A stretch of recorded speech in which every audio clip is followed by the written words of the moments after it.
Вы смотрите новости на канале Якутия-24. Сейчас мы подведем итоги дня. Коротко о главных темах этого выпуска. В республике наблюдается устойчивая тенденция к снижению заболеваемости COVID-19. Продолжается массовая вакцинация населения. Как начался прививочный процесс в Ленске, узнавали наши коллеги.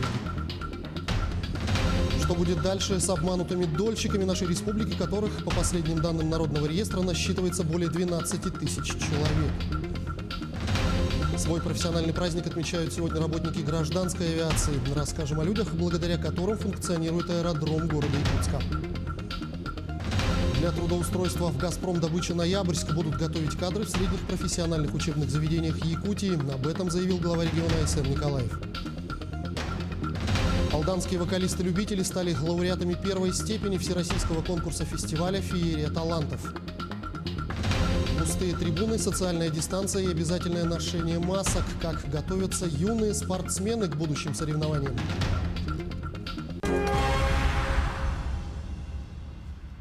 Меры по ограничению распространения COVID-19 необходимо соблюдать до формирования у населения коллективного иммунитета. Об этом заявила вице-премьер России Татьяна Голикова. Вплоть до формирования коллективного иммунитета, а это необходимость привить 68 миллионов 600 тысяч человек, без учета граждан, которые переболели, и без учета детей в возрасте до 18 лет, объяснила вице-премьер. Она также отметила, что по предварительным данным Росстата смертность в России в прошлом году выросла на 17,9% по сравнению с 2019 годом. По словам Голиковой, доля избыточной смертности с диагнозом коронавирус составляет 31%. Сегодня развитие эпидемиологической ситуации в регионе было рассмотрено у главы Якутии А.С.Н. Николаева на совещании с участием глав муниципальных образований и городских округов республики. Илдархан отметил, что наметилась позитивная динамика и наблюдается постепенное сокращение роста заболеваемости ковидом среди якутян. По статистике, с 4 февраля число заболевших в целом по республике за сутки не превышает 90 человек. На текущий момент Якутия занимает 56-ю позицию среди субъектов России по числу подтвержденных случаев за сутки на 100 тысяч человек. 2 недели назад мы были на 40-м месте, а 15 января на 31-м месте. Тем временем за минувшие сутки в республике выявили 80 новых случаев заболевания коронавирусной инфекцией, передает региональный оперштаб. Так, в Якутске зафиксировали 32 новых случая, в Мирнинском районе 16, в Тампонском районе 8, в Нерюнгринском 6 новых случаев коронавируса. 5 новых случаев COVID-19 выявили в Алданском районе, 3 в Нижнеколымском районе, по 2 новых случая выявили в Мегино-Кангаласском, Усть-Алданском, Намском, Среднеколымском и Хангаласском районах. За сутки лабораториями республики проведено 612 исследований на новую коронавирусную инфекцию. Всего с начала пандемии обработано 935 630 тестов. По информации Роспотребнадзора, уровень заболеваемости коронавирусной инфекцией в Нерюнгринском районе снижается. Между тем, весь комплекс мероприятий по недопущению распространения инфекции должен по-прежнему выполняться в полном объеме, продолжат наши коллеги.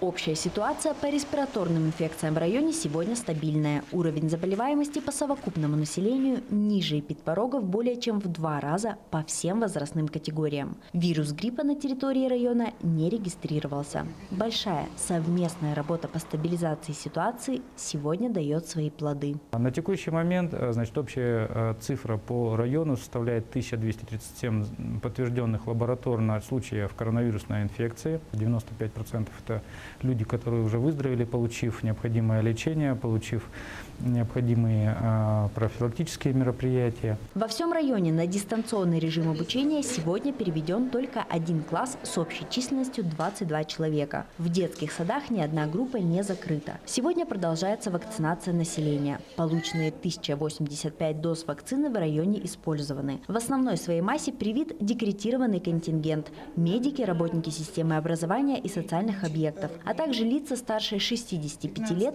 и нерюнгринцы, которые самостоятельно записались и прошли процедуру. Когда в районе будет получена иммунная прослойка 60% и снижен распространенность инфекции до коэффициента 0,7, соответственно, будут сняты все те ограничительные мероприятия, которые сейчас предусматриваются. Ограничения постепенно снимаются, но меры предосторожности по-прежнему важны.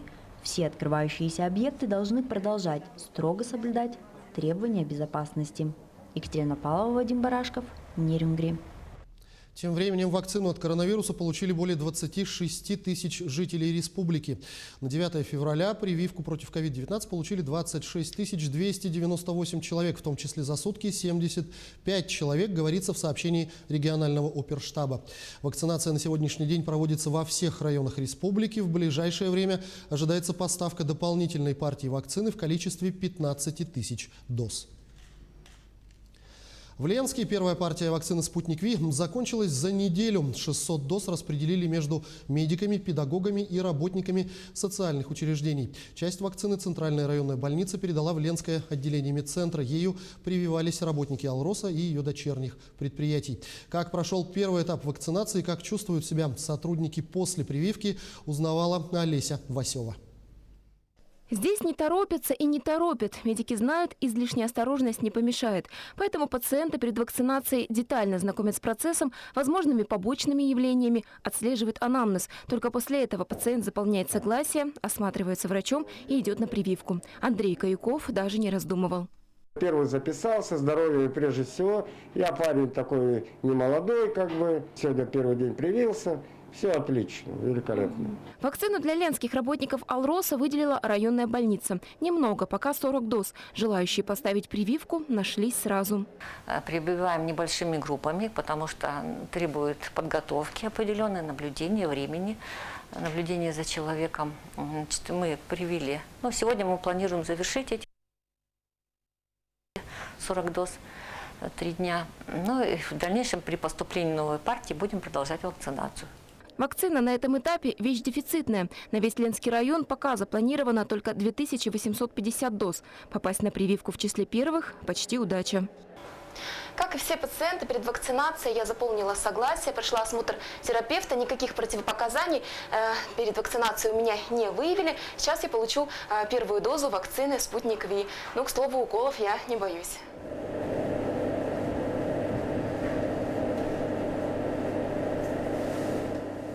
В первой партии вакцины для ленчан поступило 1200 доз. Она рассчитана на 600 человек с учетом ревакцинации.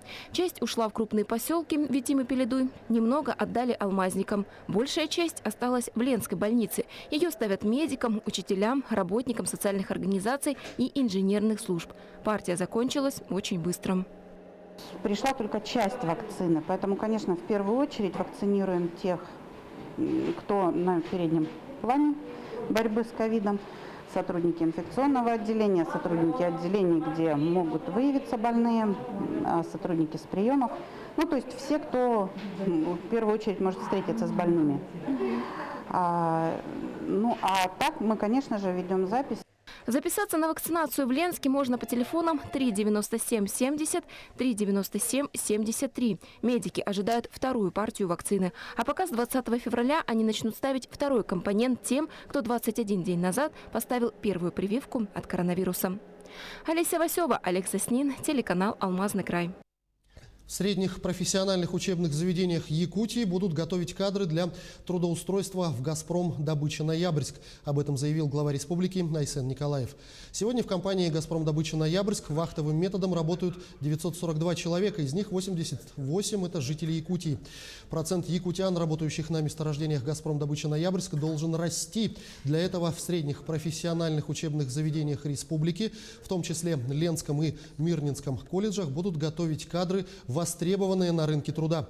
По этому направлению региональное правительство усилит свою работу, заявил глава региона. Правительство России разрешило компании «Алроса Нюрба» экспорт уникального алмаза массой 242,31 карата для его реализации на внешнем рынке путем проведения аукциона.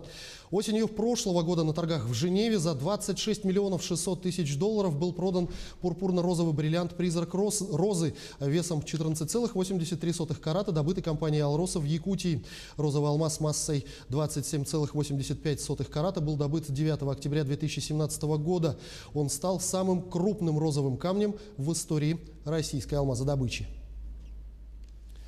Превышение уровня снегозапасов наблюдается на малых реках республики, что может привести к весеннему половодью. В этом году на малых реках наблюдается превышение уровня снегозапасов, что может привести и к наводнениям. Показатели толщины льда в этом году больше нормы на отдельных участках рек Лена, Алдан и Колыма на 10-40 сантиметров, что, возможно, повлияет на образование заторов, говорится в сообщении Госкомитета по ОБЖ. Отмечается, что в Якутии началась подготовка к безопасному прохождению паводковых вод. Готовность систем оповещения составляет 87%. На противопаводковые мероприятия планируется привести в готовность и привлечь порядка 16 тысяч человек, более 2000 единиц техники, 11 воздушных судов, 8 беспилотных авиационных систем. Выход воды на реке Вилюй зафиксирован на территории Вилюйского района. Напомним, 2 днями ранее такая же ситуация возникла в селе Кюндядя Нюрбинского улуса. Теперь за этой наледью наблюдают и на автодороге республиканского значения Вилюй-Жиганск, которая обеспечивает доступ к наслегам района. Образовавшиеся на этом участке донные отложения и выход наледи на поверхность реки создали трудности для передвижения автотранспорта. Для решения проблемы сотрудники Вилюйского участка компании «Сахадортранс» своими силами соорудили дополнительную дорогу для объезда подтопленной территории, выставили соответствующие знаки и снизили грузоподъемность автотранспорта до 20 тонн. Обманутые пайщики республики собрались на очередную встречу. Напомним, к этой категории лиц относятся люди, пострадавшие в разные годы от недобросовестных предпринимателей и застройщиков, связанных со строительством и кооперативными схемами приобретения и строительства на территории региона. Точное количество пострадавших на сегодняшний день неизвестно. По существующему народному реестру это порядка 12 тысяч семей, преимущественно в Арктике, Центральной, Южной Якутии и заречных районах. И количество только растет. Некоторые из них до сих пор вынуждены платить за ипотеку, а некоторые, получив жилье, не могут оформить документы. Собравшиеся обсудили дальнейшие действия, в том числе разработку дорожной карты для поэтапного выхода из сложившейся ситуации. Мы купили квартиры у ЖСК как пайщики в 2015 году, и дом до сих пор не построен. Ну, в процессе мы суд выиграли, по судебным приставам ничего не нашли, никакого имущества, но сейчас прокуратура выясняет, и наложен арест на наш участок, и мы очень надеемся, что все-таки будет решение в пользу нас, обманутых пайщиков, так как мы свои обязательства перед ЖСК выполнили. Вы лично большую сумму потеряли? Я 1 300 000 потеряла. В рамках Всемирного дня безопасного интернета судебные приставы Якутии присоединились к акции «Узнай о своих долгах». В прошлом году в управлении находилось рекордное количество исполнительных документов – более 775 тысяч. Каждый судебный пристав в день возбуждает порядка 12 производств и взыскивает более 72 тысяч рублей. Судебные приставы-исполнители разъяснили гражданам и представителям организаций о безопасности использования электронных сервисов службы приставов России в сети интернет. Кроме того, граждане и представители организаций смогли на месте узнать о задолженности через сервис «Банк данных исполнительных производств» на официальном сайте ведомства. Одним из приоритетных направлений является взыскание алиментных платежей. В 2020 году судебными приставами взыскано свыше 176 миллиардов рублей в пользу несовершеннолетних детей. К сожалению, среди должников есть злостные неплательщики. К ним судебные приставы используют целый ряд принудительных мер. Так вынесено свыше 7500 постановлений о временном ограничении на выезд за пределы Российской Федерации. Действует 120 постановлений о временном ограничении на пользование должниками специальным правом. Возбуждено 741 дело об административном правонарушении. 608 должников привлечены к обязательным работам. Кроме того, возбуждено 308 уголовных дел по статье 157 Уголовного кодекса Российской Федерации. Ремонтные работы проведут на 4 улицах в микрорайоне Кангаласы в столице республики в 2021 году. Об этом на встрече с общественниками микрорайона сообщил исполняющий обязанности главы города Евгений Григорьев. Также в рамках трехлетия благоустройства на территории Якутска рассмотрят вопрос строительства спортивных площадок. Кроме того, в текущем году разработают проектно-сметную документацию восстановления спортивного зала «Шахтер». Евгений Григорьев также отметил, что в спортивных залах, кроме микрорайона Кангаласы, нуждаются села Табага, Хатасы, Кильдямцы и Пригородный. Вдобавок, на уровне республиканских властей обсуждается вопрос строительства в Кангаласах суперкампуса для студентов среднеспециальных учебных заведений. Сегодня в стране свой профессиональный праздник отмечают работники гражданской авиации. 9 февраля 1923 года впервые был организован воздушный флот. Сейчас крупные аэродромы существуют почти во всех городах страны, в том числе и в нашей столице. В следующем сюжете мы расскажем о людях, благодаря которым функционирует аэродром города Якутска. Огоньки, встречающие самолеты на полосе, наполняют радостью сердца пассажиров и дают всю необходимую для безопасной посадки информацию пилотам. Для посадки используются глиссадные огни. Пилоты их используют для визуального захода на посадку. Они помогают им визуально определить угол посадки. Николай Комиссаров вот уже 10 лет следит за рабочим состоянием этих лампочек. Безопасность полетов – его главная задача. Мы работаем сменный график с 8 утра, допустим, до 8 вечера. И также с 8 вечера до 8 утра. И что входит в ваши обязанности? В наши обязанности входит бесперебойное электроснабжение аэропорта, во-первых, и светосигнальное обеспечение полосы. На взлетно-посадочной полосе имеются несколько световых обозначений. С их помощью и ориентируются пилоты. Огни ВПП делятся на группы огней. Это осевые огни, огни приближения, огни рулежные. Допустим, рулежные огни имеют синий спектр света на полосе и имеют белый свет. Осевые огни ВПП делятся на бело-белые и бело-красные. Бело-красные используются уже когда заканчивается полоса. Системы светосигнального оборудования – это сложный комплекс, состоящий из огней, кабельных линий, подстанций, дистанционного управления. Чтобы наладить работу этой системы, нужны настоящие профессионалы. В аэропорту Якутск всего работает больше 1300 человек. И вот электросветотехническое обеспечение полетов, служба, это одна из ключевых служб. В ней работает порядка 30 человек. По международной системе ИКАО световой метеоминимум аэропорта Якутска имеет вторую категорию. Это позволяет аэродрому принимать практически все виды воздушных судов. И благодаря работе каждого из специалистов сегодня столица региона встречает и провожает жителей и гостей, принимая ежедневно несколько десятков рейсов. Дмитрий Тымыров, Павел Пахомов, Якутск. Сегодня Дом дружбы народов имени Алексея Кулаковского в рамках открытого отчета работы за 2020 год провел ряд мероприятий, приуроченных к празднованию Дня дипломатического работника.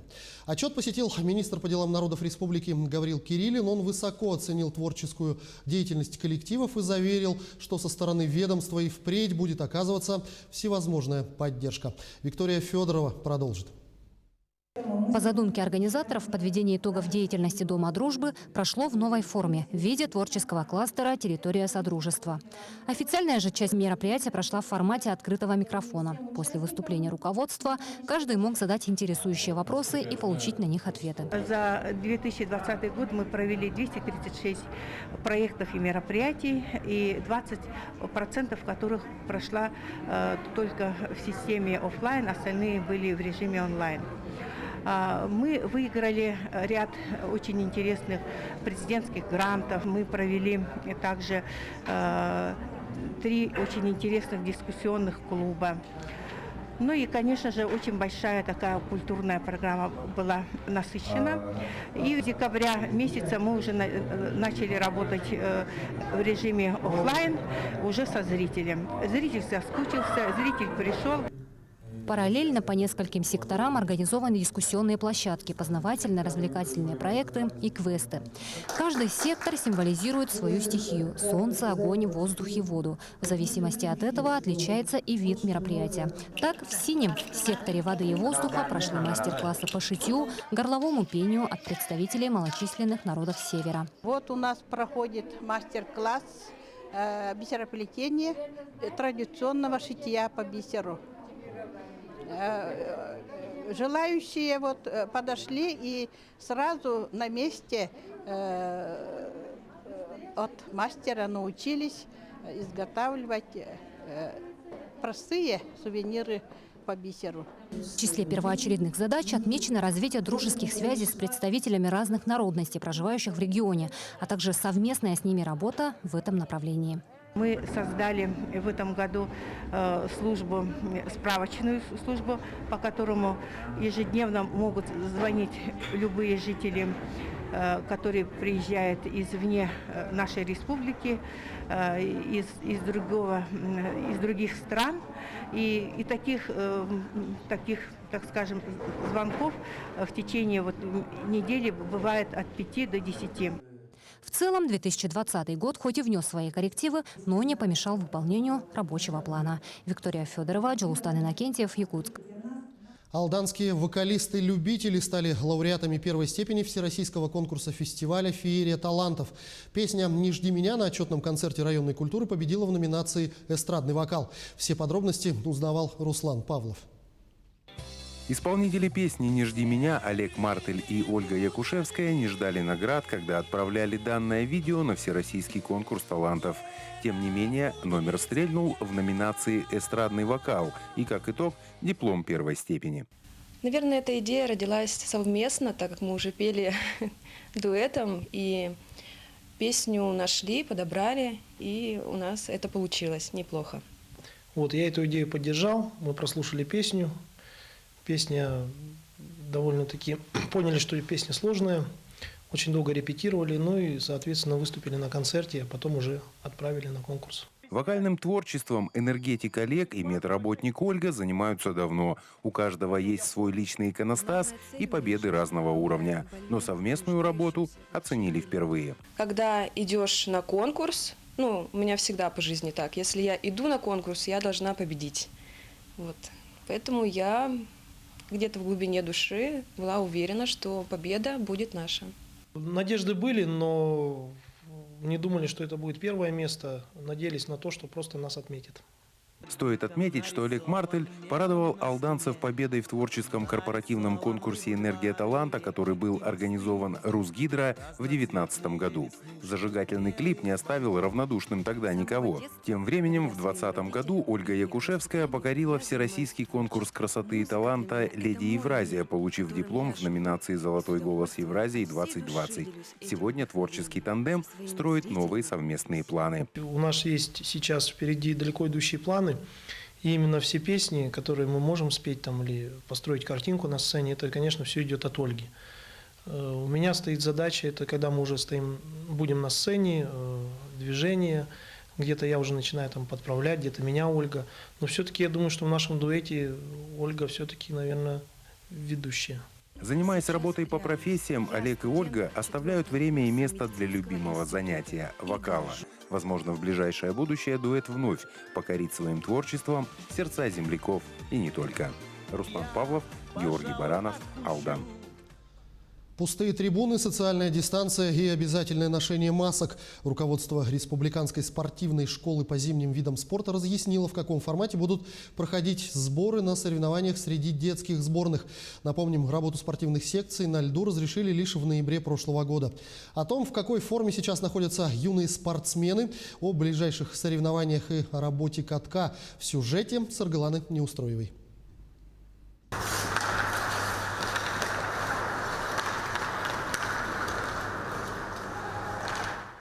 Долгое время юные спортсмены были вынуждены тренироваться в режиме онлайн. Разумеется, подобные ограничения не могли не сказаться на форме хоккеистов, признаются тренеры. Но даже так полярные волки выйдут на лед в грядущих состязаниях.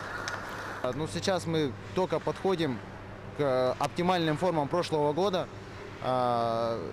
Сложно говорить сейчас пока о победах, но мы будем стараться попасть в призовые места, потому что сейчас идет отборочный тур. Сейчас мы в Благовещенске сыграем два круга. Вот. По итогам мы должны попасть в финал в Хабаровске, где будет тоже финал проходить. То есть задача занимать минимум призовые места, то есть 3-е, 2-е, 1-е место. К будущим соревнованиям готовятся и фигуристы, которые также многое упустили за время пандемии. На носу у спортсменов соревнования в Якутске, а также сборы в Сербии. Конечно, наши дети потеряли форму, потому что без льда фигурист, ну это ничего. Мы потеряли всю форму, которая была у наших деток. Сейчас, когда вот нам разрешили заниматься в обычном режиме, мы полностью восстанавливаем форму. Процесс, конечно, длительный. Вот сколько месяцев мы пропустили, чтобы набрать былую форму, нам понадобится столько же месяцев на восстановление. А чтобы прибавить, ну это еще столько же. Но дети занимаются с большим удовольствием, все очень соскучились по тренировку, по нашему любимому льду. Конечно, все мы занимаемся на полную катушку. А тем временем недавним указом главы республики была разрешена работа уличных катков. Не отстает от них и Ледовый дворец. Руководство Элейботур готовится к скорому открытию. На днях мы получили письмо Роспотребнадзора, в котором сказано, что они не возражают об открытии Ледового дворца после 15 февраля. Так что после этой даты, я думаю, что получим официальное разрешение и будем уже открываться к выходным. Вообще проходная способность 250. Ну, планируем половину запустить, 120-100 человек, вот так, грубо. В этом году Ледовому дворцу исполняется уже 25 лет. Однако впервые за всю историю спорткомплекса долгое время его коридоры пустовали. Теперь надеемся, что уже очень скоро наши спортсмены снова начнут радовать нас победами. Саргаланна Неустроева, Георгий Григорьев, Якутск. Это были итоги дня. Я с вами прощаюсь. Не забывайте носить маски и соблюдать социальную дистанцию в общественных местах и дезинфицировать руки. До встречи в эфире.